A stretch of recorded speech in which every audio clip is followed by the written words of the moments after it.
For those that don't know, unilateral training is where you're training each muscle group or limb individually. So if you're doing a bicep curl, doing an alternating bicep curl on one side, that's a unilateral movement. But if you're doing a barbell curl, that's bilateral. So anytime you're doing both of them at the exact same time, like on a barbell, or you're doing a squat, a bench press, that kind of thing, that would be considered a bilateral movement. When it comes to getting stronger and building the most muscular physique possible, you want to think about paying attention to your weaknesses. So if one arm or one leg is weaker than the other, you have some imbalances you need to address. Unfortunately, if you're trying to build as much muscle as possible or get as strong as possible, this is going to leave a lot of strength on the table, unfortunately, because if one arm is weaker, then your whole body is going to be weaker as a result. Basically, if one side of your body is stronger or weaker than the other, you're never going to reach your full potential, bottom line. By using some of these exercises, such as lunges, dumbbell rows, etc., you're going to be able to work on each muscle individually and get it stronger. This is going to help build those weaknesses and get you stronger overall. So here's kind of how I implement it with my clients and how you should think about doing it as well. The best way I found is if you're doing something like a dumbbell row, you need to be starting with your weaker side first. And your goal is to match the reps on each side. So you're not going to do, 20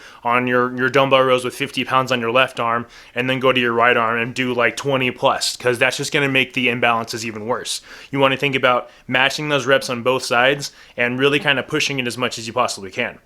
One thing you can kind of try to do is set up a way so you're doing a little more volume on the weaker side to kind of help it get stronger.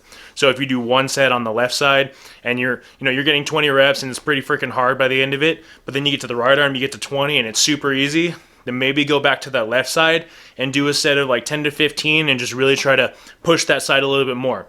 As you get stronger on that one side, you're going to notice you're not going to need as much extra volume to push it to, beat your stronger side essentially. But your goal is to balance these out as much as possible so that you're getting as strong as possible, you're building the most muscle in those weaker muscle groups, and everything's balanced out. Obviously, it's not going to be perfect balance as you're going through your training journey, so make sure to just pay attention to it, see how your main lifts are progressing, and just pay attention to your rep PRs on those weaker movements so you can kind of match it and try to, keep everything progressing nicely. The main reason that we want to also be thinking about unilateral training is because if you have one body part that's weaker, say your lat on your left side is weaker, then every time you do any kind of movement in the gym, because of that one weakness, you're potentially gonna get injured down the road. It's just kind of how the body works. If one side's weaker, then the other side's gonna have to pick up the slack.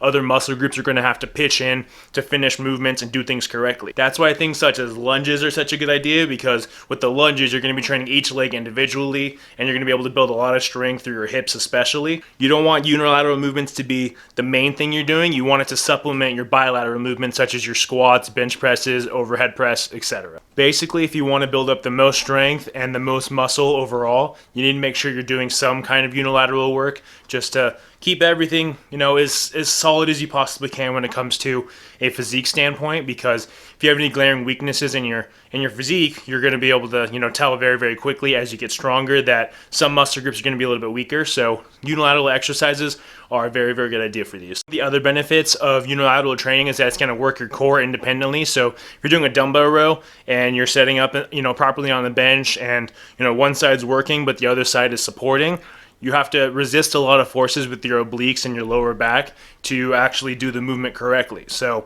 that's something to think about. If you want to get a stronger core, doing a lot of unilateral exercises is a good idea. Basically, the benefits of unilateral training is preventing injuries, getting stronger, making sure you don't have any muscle imbalances, and also long-term strength and muscle gaining benefits. If you aren't doing any unilateral work, definitely consider doing it now because it's something that's going to benefit you for a long period of time.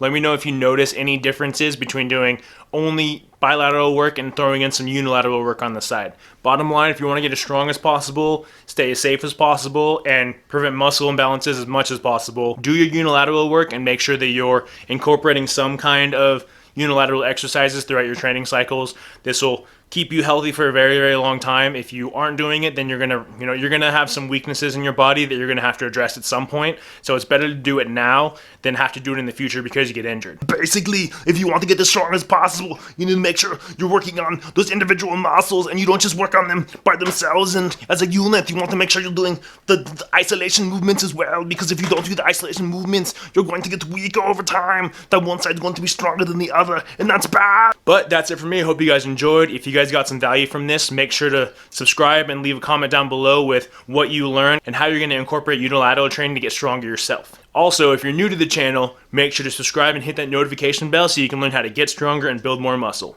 My name is Dante. Thank you very much for watching and have a wonderful day.